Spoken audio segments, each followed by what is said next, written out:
Before we get into the show, I want to tell you about the upcoming Clinical Foundations Mentorship Program with our good friend Erica Galanton from Sovereignty Herbs. So this is coming up from October 1st, 2024, all the way to March 31st, 2025. And the application deadline for 2024 is September 1st, so that's coming up. You will work directly with Erica, who has almost 20 years of clinical experience, where the clinical programs are designed to help you gain confidence in your skills and help you move forward in your clinical and business career. The program may be a good fit for you if you are transitioning from graduate to practitioner, taking the leap from theory to real-life clinical practice, seeking expertise and guidance in your case histories, needing assistance in developing your own protocols, desiring feedback about your clinical and legal forms, looking for support when dissecting complex cases, gaining confidence in your capacity to practice as a clinical herbalist, or you're in the process of obtaining registered herbalist status, RH, with the American Herbalist Guild. Finding a clinical mentor is instrumental to achieving your goals of becoming a clinical herbalist, especially as you are transitioning from herbalism student to practitioner. The online interactive Clinical Foundations Mentorship Program was created to provide guidance and support as you embark on your journey of clinical practice.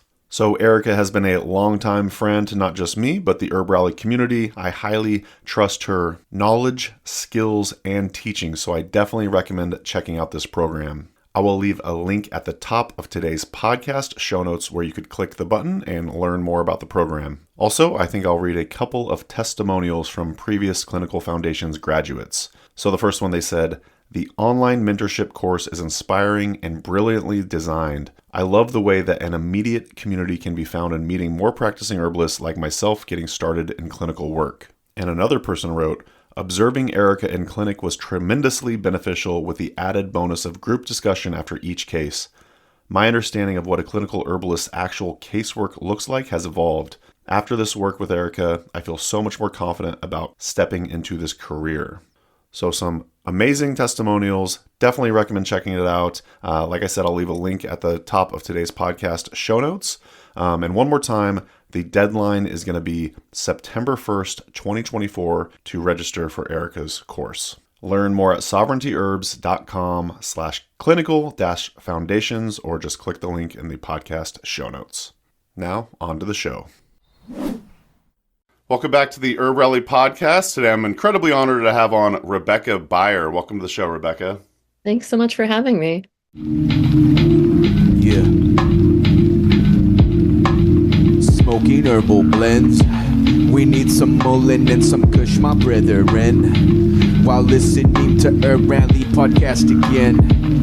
Herbalism at its finest with Mason Hutchinson. Yeah. Absolutely. Well, just before the call here, I was telling you I was listening to you on the wonderful podcast, the Plant Cunning Podcast, and you just came from their, I want to say, second annual event, the Plant Cunning Conference. In fact, when we called yesterday, you were on your trip back, your long journey back home to North Carolina. The event was held in New York. I would just love to hear about your experience, hear a little bit about the event, maybe some highlights and so on and so forth. Yeah, it was really great. You're totally right. It was their second event they've done. I didn't know about it last year. Otherwise, I would have totally gone. It was really small on their beautiful property in Edmiston, New York, in their gorgeous gardens. The weather was perfect. I really enjoyed working there and teaching my Lamas or Lunasa, which happy Lunasa today is Lunasa, August 1st. Oh. The ancient Irish holiday. And I did an herb lore class around that time of the year and an herb walk. And I also got to go on Seven Song, who is a huge inspiration to me, onto his plant walk. Always learning something new with him. And beautiful live music from Isaac Hill. He and his siblings are all in a band, and it was absolutely a treat to get the gorgeous barn they have filled with live music. So we had a blast. My partner Daniel Gingras and I were there, and he offered massage and worked the whole weekend. Everybody wanted to get massaged, so we had a great time. That's epic. Yeah, and you mentioned the size. Maybe it was on the smaller size compared to some other herb conferences. And I read this event book one time, and they say bigger does not mean better. So let's say there was 3,000 people at that event. It actually would have lost a lot of its magic if it was ginormous, because they're based on that beautiful farm. I haven't been there, but they painted the picture for me. And I want to say, I picture that the barn with the lovely reverberations inside with the music. I'm presuming the music was held inside the barn. Exactly right. And the acoustics. Yeah. That's awesome. That's what they were telling me. And I had no idea that his band was actually with his siblings either. They're so sweet. He has siblings, and not to to out you, Isaac, but they're just so darling and they're amazingly talented. The secret's already out. Everyone knows how darling Isaac is, at least. So yeah, that's cool. I'd never met them before in real life, and my partner and I just instantly were like, wow, we love AC and Isaac. They're so warm and kind and fun. They're just great people. Amen. Yeah, and a couple months ago, we did a little podcast swap. I was on their show, they were on my show, and it was super fun. 2 weeks in a row, we got to hang out, actually, and then a third week after that, I did one of those, what do you call it, an Ayurvedic astrology reading? Vedic astrology? Vedic astrology reading from Isaac, which maybe I could plug that in the podcast show notes, but he does a wonderful job. He's the real Yeah. Have you had it done, Rebecca? He looked at my partner's face and was like, "You're Jupiter, blah, blah, blah," and looked it up. Right. He guessed it by looking at him. I was like, what? That's legit. Yeah. I'm going to put you on the spot here. And you said you went on a plant walk with 7 Song, and you always learn something new. Off the top of your head, does anything come to mind about learning something new on that 7 Song plant walk? Yes. One of my autistic powers is I have a very good memory for plant facts, but nothing else. Okay. That's a superpower in your line of work. It's great for that. It's just I can't remember what today is or what I have to do or if my laundry needs to be changed. But I learned his combination for some of the respiratory stuff he treats. He was showing elecampane, and then right next to it was growing a pleurisy root, the Asclepias tuberosa. And he said he combined them often. And I was just like, that is a great idea for pleural cavity inflammation. And so I wrote that down. I was like, I'm going to do that plus Monarda in my own practice. And those 3 I would love to try next time I'm dealing with a productive wet cough, especially with the term one. So I'm curious to see how that works. Absolutely. Well, maybe if you try it out in between our next interview, you could report back and let us know how it goes. Yeah. By the way, your finger's on the pulse because I do want to talk to you about Monarda a little later in the show. But we talked a lot about Isaac Hill and AC Stabile and the Plant Cunning crew thus far. But let's get to know Rebecca a little bit more. Of course, I've known about you and your work for many a year now. Our first time meeting actually was yesterday via phone. But I've always been curious where the name Blood and Spicebush comes from. I just really dig it. But what does Blood and Spicebush mean? A lot of people ask me that, and my answer has stayed the same over all these years. So I feel like it's probably true. My first ever podcast was with New World Witchery in 2016 with one of my favorite scholars of folk magic, Corey Stevens. But he asked me that question, and Blood and Spicebush, I started the blog in 2014, and I started writing about traditional witchcraft and bioregional animism and folklore and herbalism. And spicebush is one of my favorite plants, and it is a blood tonic in Appalachian folk medicine. And so to me, it's like blood and spicebush.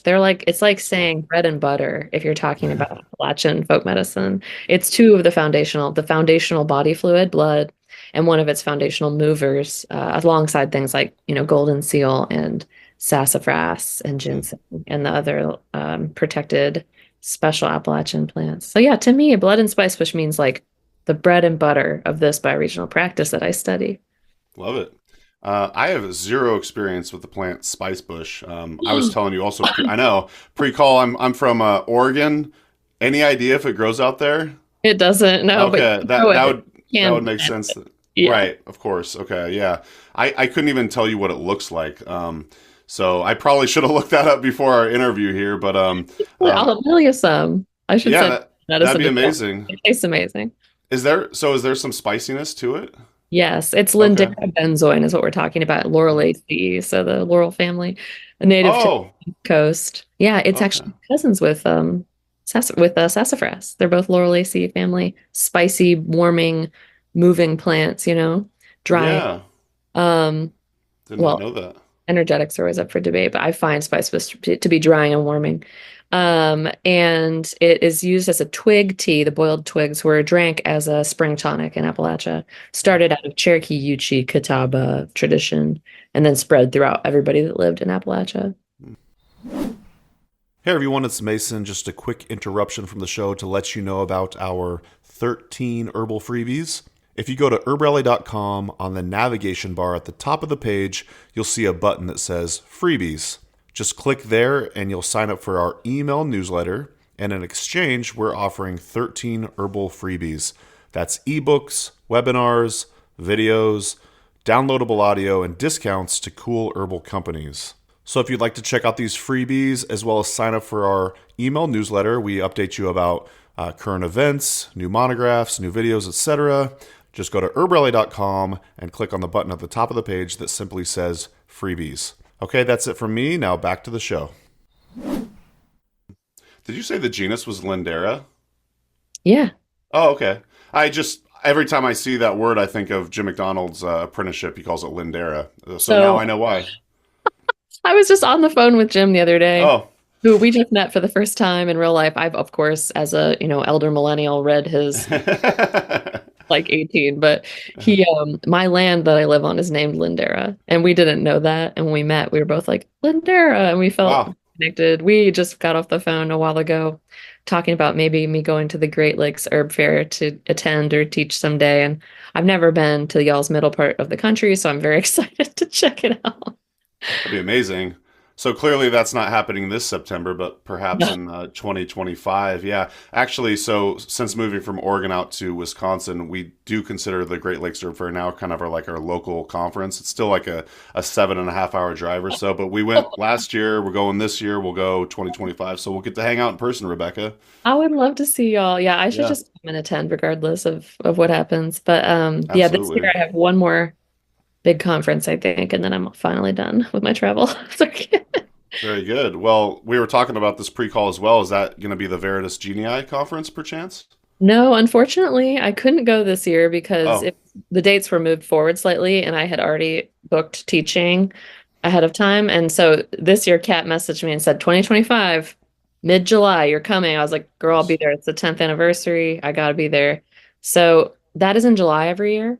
Okay. And I missed it because I was teaching another class, but I'm going to the Salem Witchcraft Summer Festival in Salem, Massachusetts, which I've never been to also. So in August. I hear that city is really cool, actually. My one of my best friends, Nick, his gal pal is from Salem, Massachusetts. He spent quite a bit of time there recently. And he says it's pretty righteous, so you'll probably have a great time. I'll be tattooing too afterwards at Ghost of the Machine Tattoo in Brighton. So I'm excited to do my first tattoo guest spot. I've never done one before.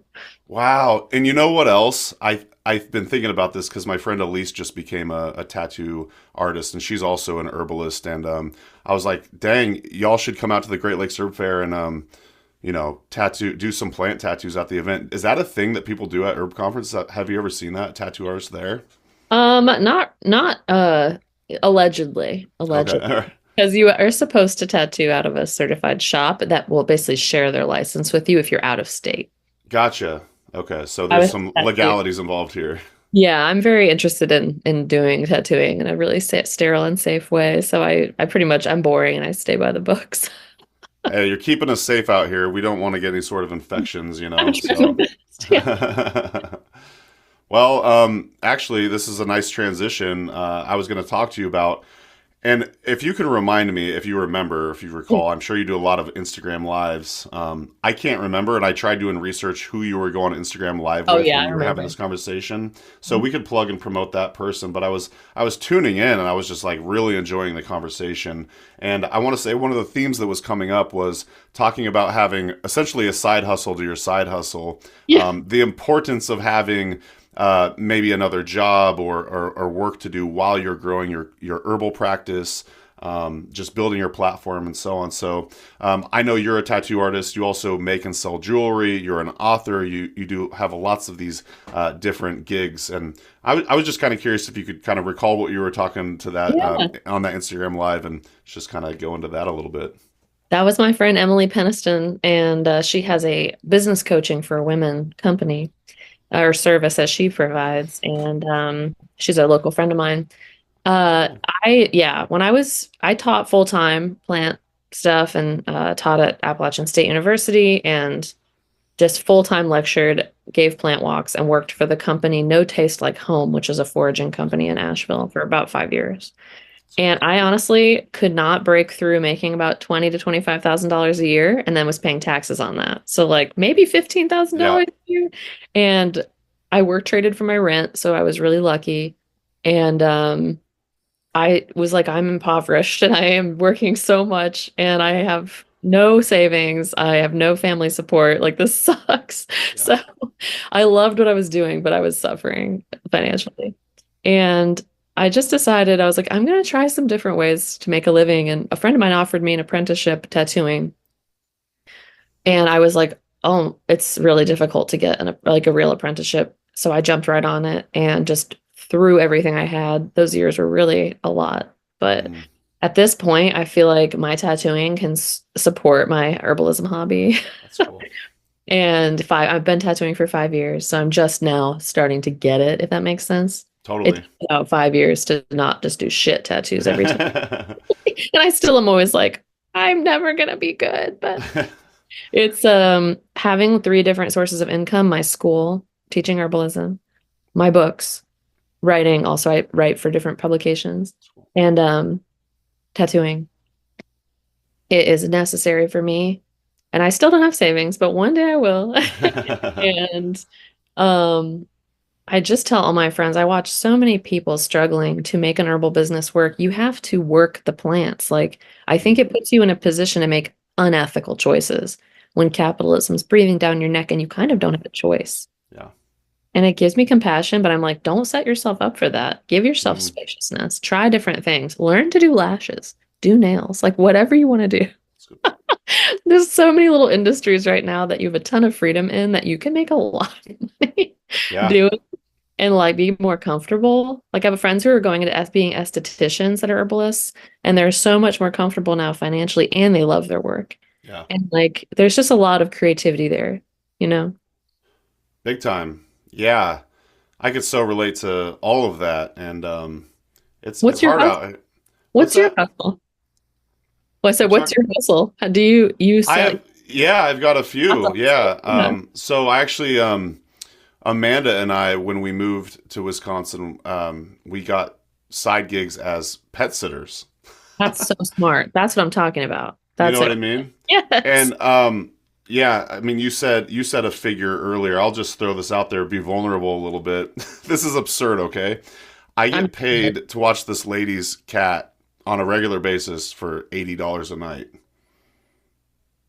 You see what I'm saying? Like yeah. that is absolutely crazy to me that people would spend that kind of money, but people love their pets. And I'm just saying to you, dear listener, if you're looking for a side hustle, put yourself out there as a pet sitter. Like you could make some bank just hanging out with a dog or a cat, and that's what Amanda and I do on the side quite a bit. It's nice because we work remotely for HerbRally, so as long as they have a decent internet connection, pet sitting is a good one. And I actually just got a part-time job. I work 1 to 2 days a week at a cigar shop. Oh, that's so Strangely fun. enough, super Yeah. fun. Yeah, it's super fun. I absolutely adore the culture and the people there, and it's fun. It's also a plant. Tobacco's a plant as well. So I get to hang out and smoke some cigars and hang out with some cool local people. And so yeah, Yeah. I would say yeah, pet sitting and just whatever other kind of side work I could get, including pet sitting and yeah, the part-time job. I think it's something people don't talk about, and there's a lot of shame around it. Like, if you're Yeah, not making a living teaching and writing or doing herb stuff, you're not a good herbalist. And many herbalists, we're not business people. yeah, It's a right. it's a big skill, and I've found that the more you can give yourself grace and realize that we have to be flexible living in this oppressive system we didn't sign up for. Yeah. Like, don't judge yourself if you're not like being perfect at making your living in the cutest, like Instagram worthy way, I do know, and I've That's I've not. had that internal struggle. I'm like, I'm gonna just put it out there that I do this. I will say there might have been a little bit of embarrassment, like, oh, I quit my cush job at Mountain Rose Herbs, and I built this side business, and it's like it's necessary for us to make our ends meet by picking up these random side gigs and side hustles.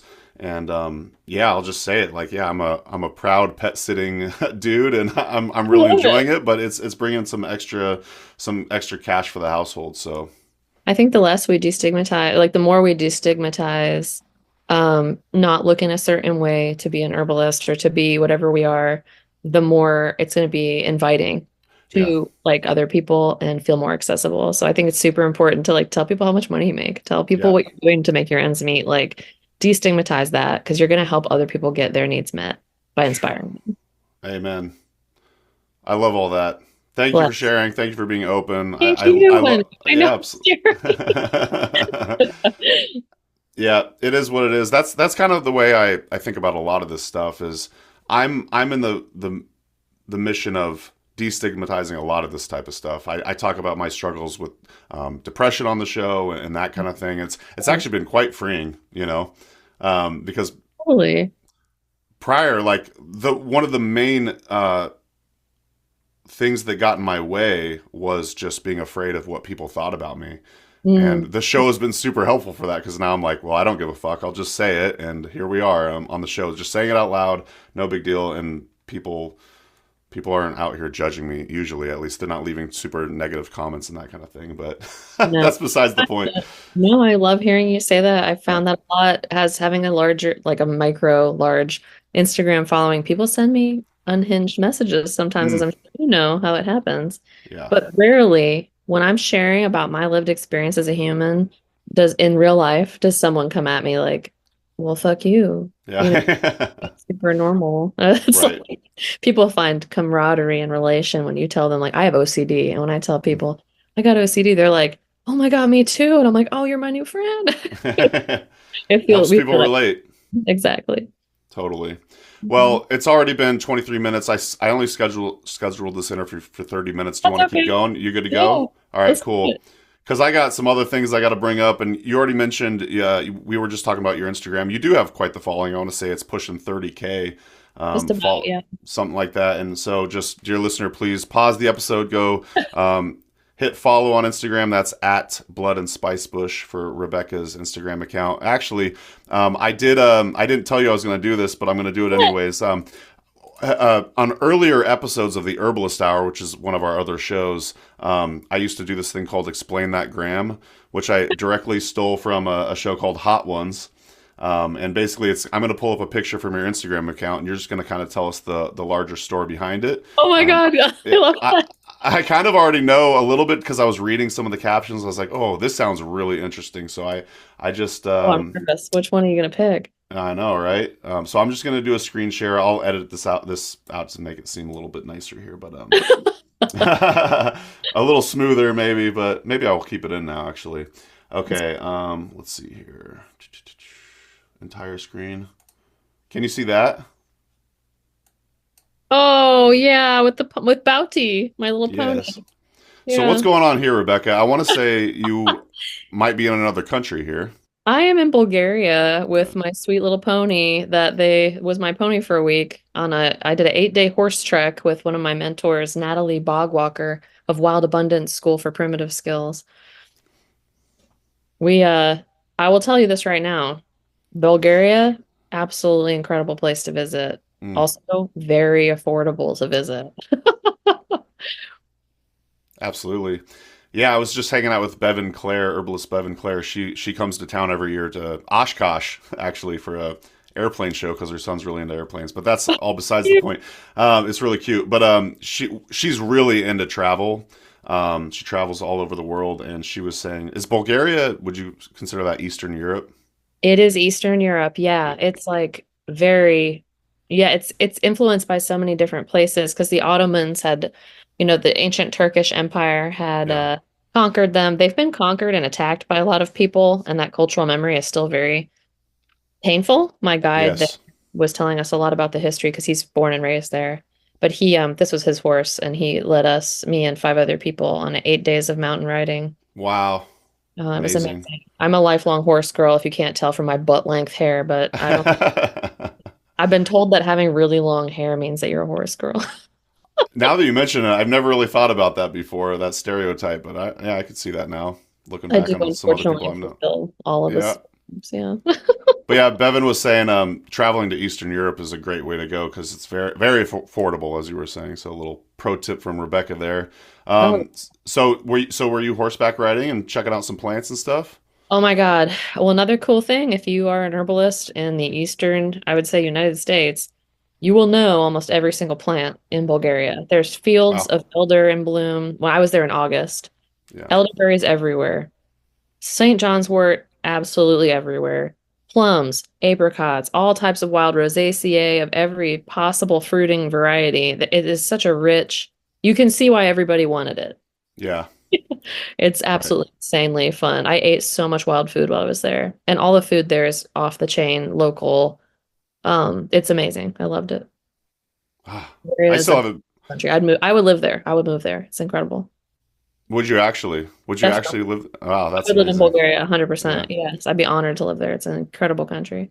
I love that. I love hearing that. And, I've been to probably like 35, 40 states. I've never been out of the country before. Oh, And you've been to way more states than me. That's cool. Yeah. I've been to a lot. Yeah. And, yeah, I think the first time I go out of the country, besides Canada, perhaps, since it's probably a few hour drive for me, but Yeah. I want to go to Eastern Europe just based on everything you just said there and what Bevan was telling me as well. Sounds It is nice magical. too. As a woman too, Bulgaria is very Mm, safe. As a solo female traveler, we never got catcalled a single time in the wow. entirety of our 12-day stay.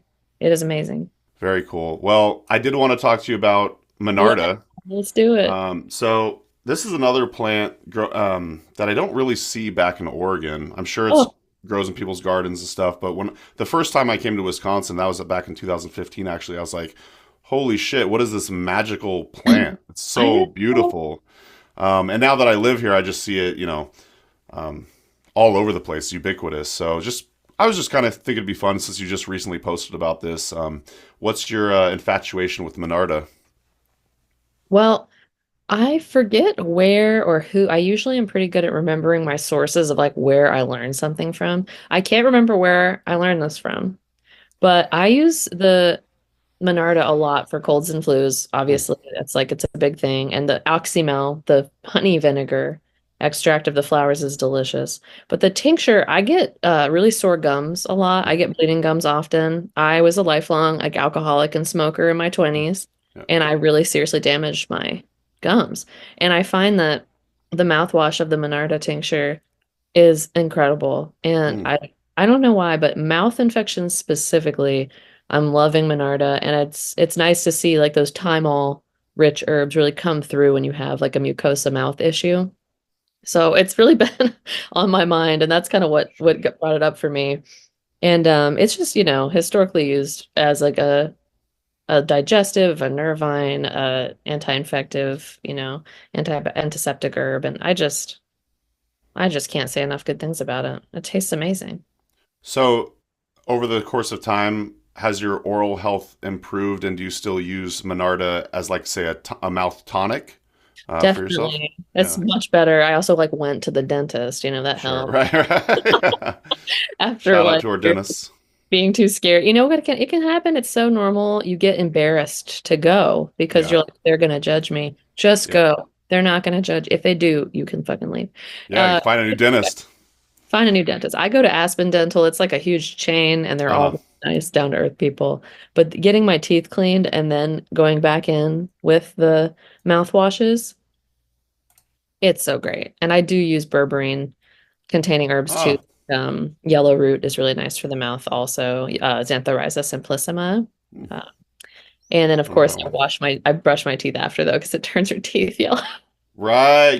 Good tip there. Yeah. Yeah, so I do a pre-brush mouthwash, which is a little different with that stuff. But Monarda is great to decoct too and just swish a tea between your teeth, like a strong decoction of it. Um, I can't say enough good things about it. Okay. Really. Yeah. So where I'm from, we've got Berberis nervosa or Mahonia nervosa. That's Oregon grape root. Yeah, we have a lot too. We have aquafolium of the Oh, expensive one. gotcha. Hmm. What'd I say? Yeah. Well, oh Nervosa. yeah, the aquafolio. Yeah, that's right, Nervosa. Yeah, so the aquafolium's like the tall growing one. That's what we Is have.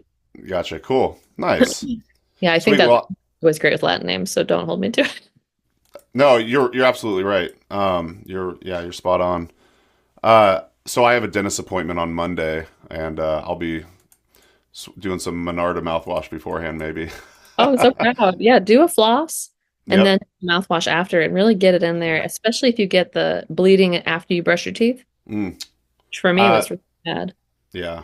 Give it a Not shot. so much for me, but yeah, when I floss, sometimes it will. But yeah, man, we're getting graphic for the audience here.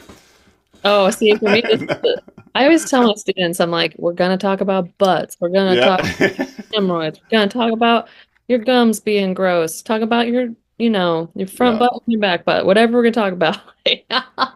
My students are usually pretty grossed out, but they love it. It just invites us to remember we're all dealing with like weird, uncomfortable stuff in a puritanical culture. So it's Here, okay. here. We all got issues with our gums and our butts. I might be misremembering, but you probably know the herbalist Jen Stovall. Of course, I actually Yeah. she just stayed at my place recently. Oh, nice. Please tell her I Mason says love hello. Jen. It's been many a year, She's an but I angel. want to say it was her class at the Good Medicine Confluence years ago. I want to say she taught a Oh, whole class about poop, and she's like, "You." It's love that. exactly this conversation. We all poop, and it's good to talk about and good to look at, good to study. Yeah, I want to say maybe there's even pictures of feces, so you could kind of like monitor like how's people's digestion and all that. But Oh man, yeah, I wish I knew that much about it, but I am more just like, yeah, just sit in some tea, my babe. yeah.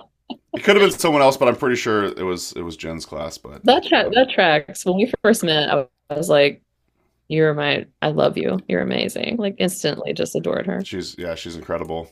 I went to New Orleans maybe 7 years ago, and I went and hung out with them, and she took me out on the one of the rivers in a canoe with her pal, and it was super fun. We saw a lot of gators, and Oh uh, my gosh. yeah, it was super cool. Oh, Yeah, yeah, she's in Georgia now, but she comes up through here. She's good friends with my one of my landmates, so that's been really fun. nice, awesome. Well, why don't we kind of do a little fun round of questions here as we wrap up? Please. I definitely want to plug and promote your book. Well, you've got a couple. Do you want to tell us a little bit about Mountain Magic and where folks could buy it?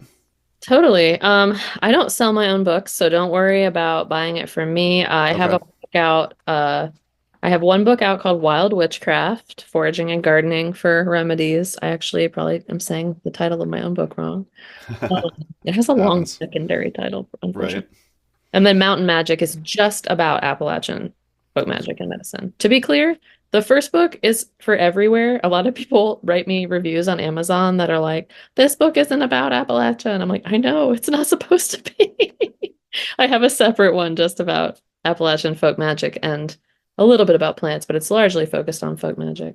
And I have a third book coming out in 2025, Nice. which I can't tell you the name of yet, but I will let you know as soon as I can, and it will be Can you available. tell us the thesis or anything, or is that still too early? I think so. It's I'll just say it's going to be focused away from magic and purely as if you could look in my notebook, that's what the Mm, yeah. that's awesome. Very Mhm. cool.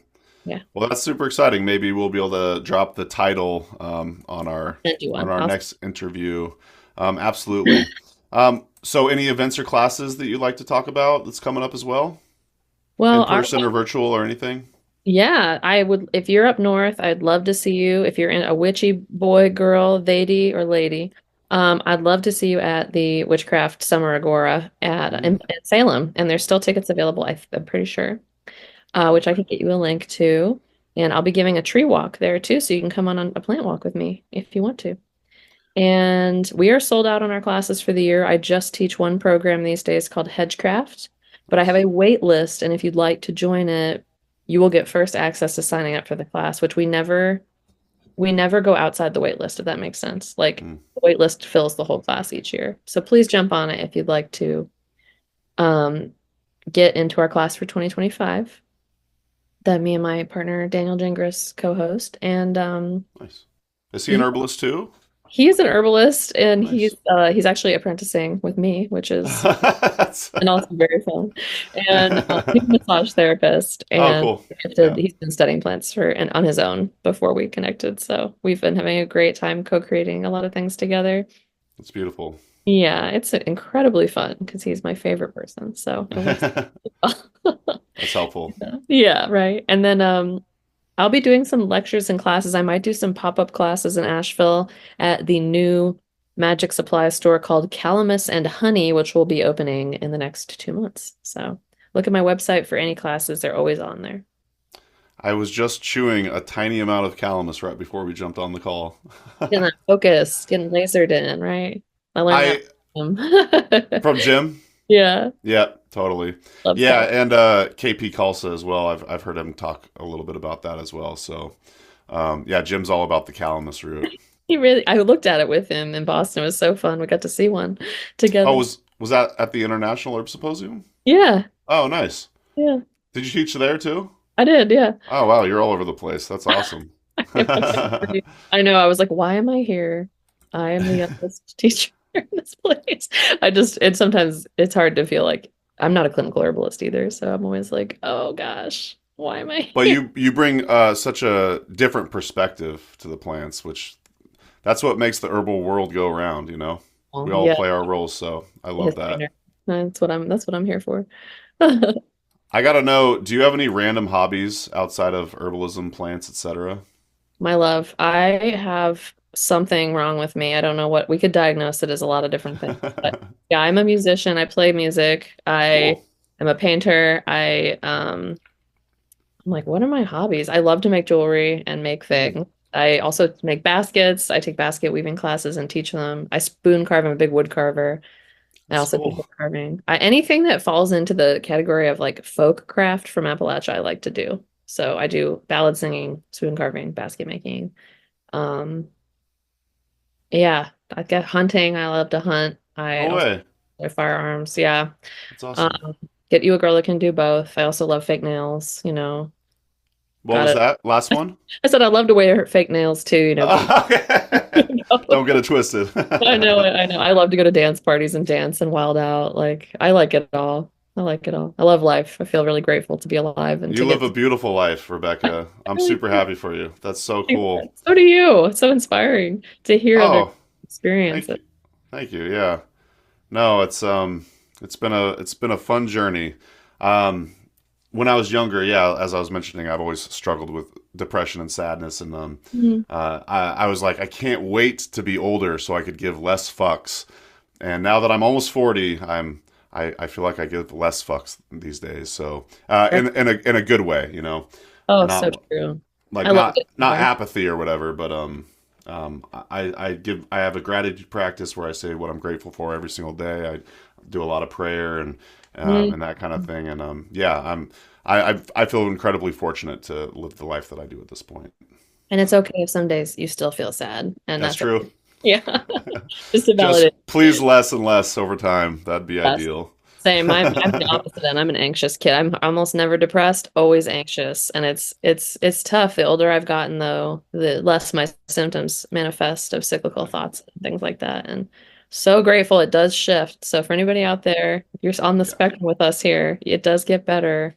With me Amen. making choices to like not get super drunk all the time helped a Right. lot, I would say. Yeah. What is that, a depressant? It is, yeah. This Meditating for the win. has been so much fun, Rebecca. Oh I my really God. appreciate you for joining me on the show, and I know the audience is going to get a lot out of this.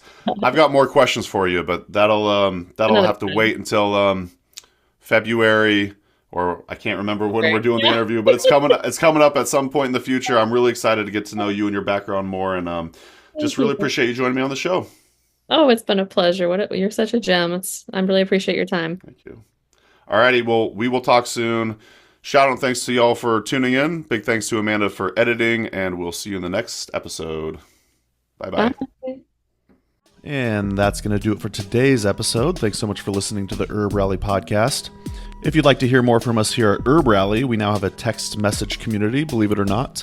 Basically, it's just updates from us. We send about 1 to 7 texts per week, notifying you about new events, videos, courses, podcasts. You get the idea.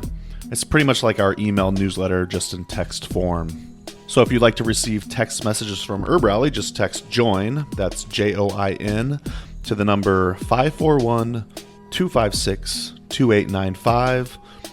Again, that's JOIN to number 541-256-2895. And to stop receiving texts, that's easy too. Just text STOP to the same number. It'll opt you out immediately. Okay, thanks again for listening. Have a great rest of your day.